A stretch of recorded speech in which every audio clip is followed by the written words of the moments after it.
Hello friends, Saturday பெருமாளுக்குரிய நாள் என்பதால் no non veg, only veg தான். கோவக்காய், அவரைக்காய், சொரைக்காய் இந்த எல்லா நாட்டு காய்களையும் வச்சு தான் இன்றைய சமையல்.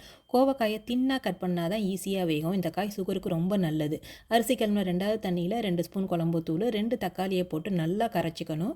ஒரு வானலியில் செக்கு கடலை எண்ணெயில் 1/2 டீஸ்பூன் பெருஞ்சீரக பொடி தாளிச்சிட்டு நறுக்கின சின்ன வெங்காயம், கறி லீஃப் சேர்த்து லைட்டாக வதக்கிட்டு கரைச்ச குழம்பை ஊற்றி நறுக்கி வச்சிருக்கிற சொரக்காய் துண்டுகளையும் போட்டு மூடி போட்டு நல்லா வேக விடணும். சொரக்காய் வெந்த பிறகு தான் அவரைக்காயை சேர்க்கணும்.